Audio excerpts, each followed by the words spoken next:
Bonjour à tous et à toutes. Où est-ce que je suis moi? Je suis là. Bon.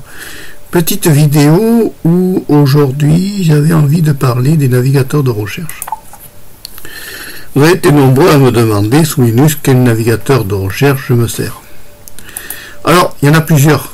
Parce que si tu regardes ici en dessous, là derrière Linux Mint, je suis sur Firefox et j'ai plusieurs possibilités de navigateurs de recherche. Bing, Microsoft, propriétaire, avec intelligence artificielle. DuckDuckGo, plus respectueux de la vie privée. Kant, encore plus respectueux de la vie privée.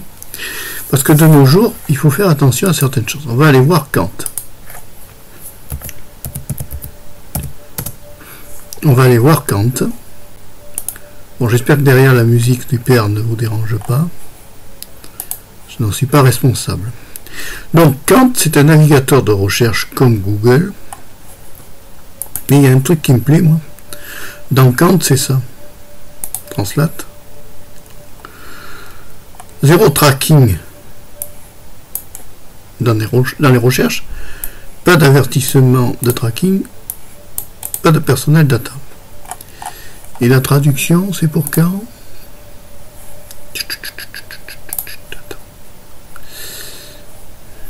Ah ben là, j'ai rien compris. Hein. Bon, c'est pas grave. Qu'est-ce que j'ai fait?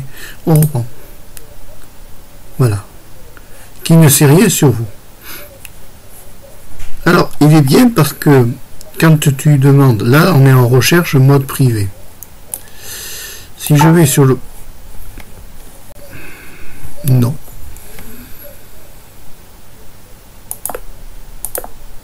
Voilà. Non. Donc là, je suis en mode privé. Si je vais ici sur la petite roue dentée, dans Kant, j'ai plusieurs possibilités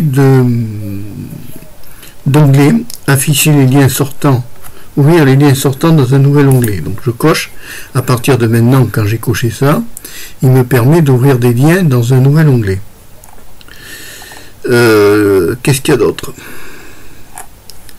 Langue française, français, tu vois, il est entièrement paramétrable. Bon, il n'y a pas grand chose sur Kant. Vous effacez parfois vos cookies, utilisez un lien comme une page de démarrage pour glisser-le dans vos favoris. Tu vois, c'est... Alors là, si je vais ici, je suis dans Firefox. Alors, l'avantage de ça, on va aller voir quelque chose.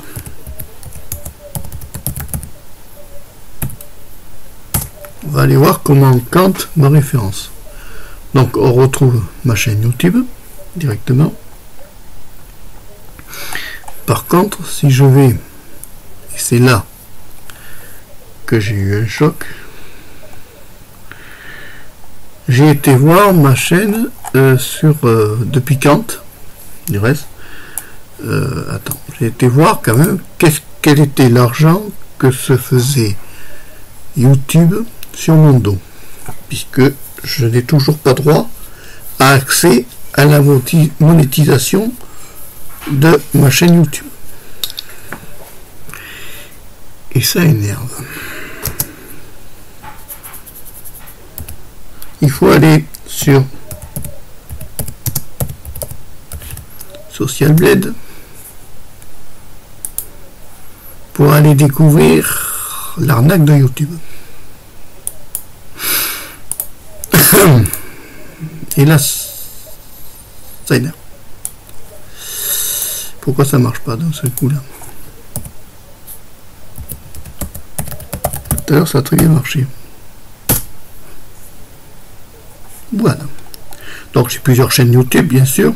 Et j'ai découvert à mes dépens que vu que je n'étais pas, malgré que je ne sois pas éligible, grâce à Kant du reste, malgré que je ne sois pas éligible à la monétisation, ben YouTube fait de l'argent sur mon dos.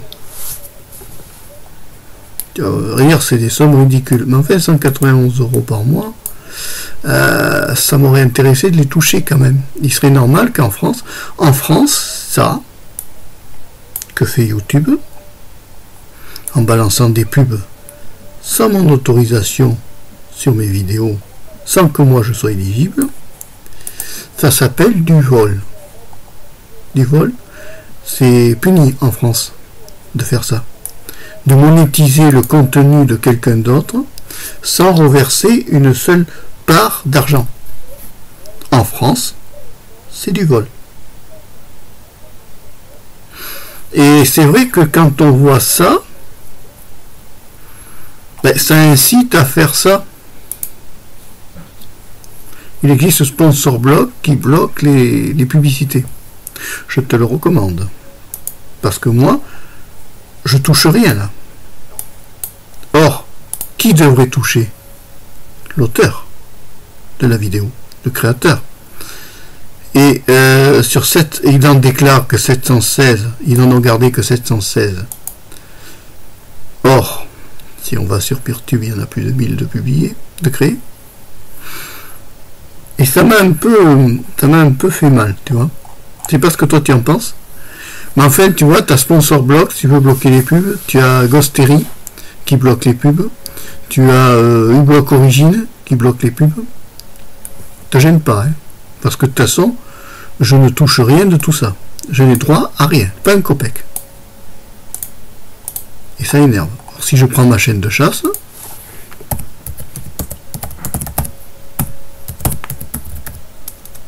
qui va disparaître du reste, parce que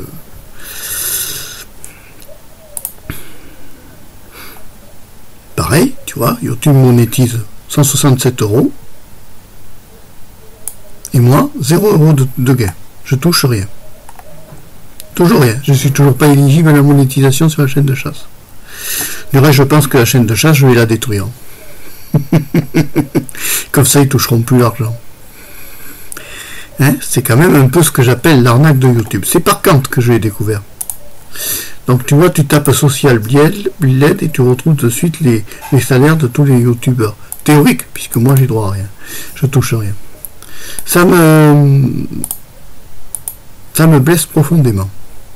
Parce que il serait normal qu'avec toutes les vidéos que je crée, je touche quelque chose. Alors l'autre navigateur qui est bien, c'est DuckDuckGo.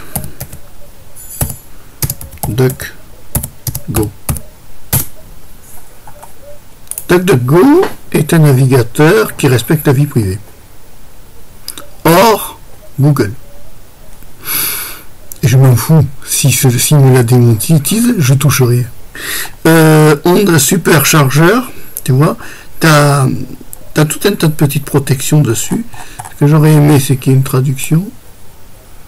Non, elle n'est pas disponible. Bon, c'est pas grave. Donc tu vois, c'est DuckDuckGo, lui, il est plus privacy simplifié, tu vois. Alors tu vas ici là et tu retrouves Private Search. Voilà, quand tu fais Private Search, toute ta recherche est privée. Kant et DuckDuckGo, pour moi, c'est les deux moteurs de recherche les plus respectueux. Disponible sous Linux, sous Mac et sous PC. D'accord? Voilà ce que j'avais à dire dans cette vidéo. En fait, ça énerve. Il y a des trucs où ça fait mal. Parce qu'on travaille comme des dingues et que on mériterait quand même de toucher quelque chose financièrement. Et que YouTube nous paie pas, parce que moi, mensuellement, je touche 0 € de ma chaîne. Par contre, les autres, YouTube, il s'en met plein les poches et je sais pas si ça durera longtemps, l'histoire. On fera peut-être plus de vidéos pour les enfants, puisqu'ils peuvent pas les monétiser. Ça énerve. Bon, DuckDuckGo, il est bien, hein, il est correct. Tu es...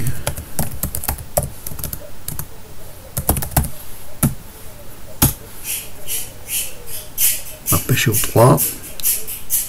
Tu retrouves de suite la chaîne YouTube.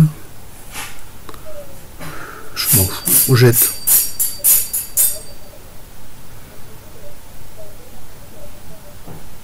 Voilà, ça arrive sur la bonne chaîne, c'est bon. Je rappelle qu'il y a l'onglet communauté où il y a des petits votes à faire. Les lives, tu les retrouves là. Tu vois. Bonjour à tous et à toutes. Voilà. Bon, voilà ce que j'avais à dire pour cette vidéo. Je fais quelques shorts, mais ça ira pas très loin. Je ne sais pas si cette chaîne ira très loin dans le temps. parce que peut-être un live de temps en temps et après on verra. De toute façon, il y a assez de contenu pour distraire tout le monde. Hein. Mais je pense que les chaînes que je vais éliminer, je vais reporter ici sur la chaîne principale et puis voilà.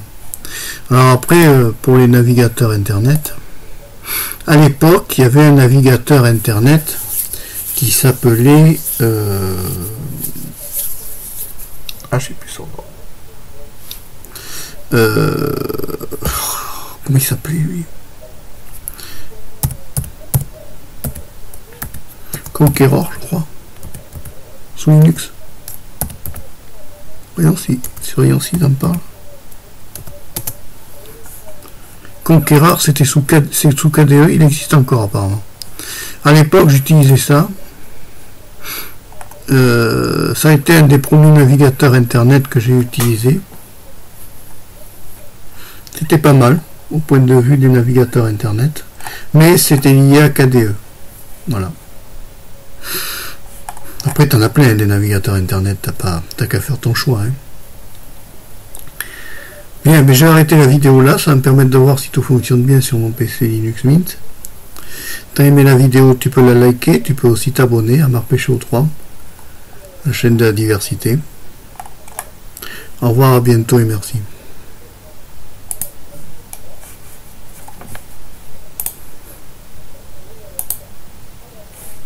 Qu'est-ce qu'il y a ?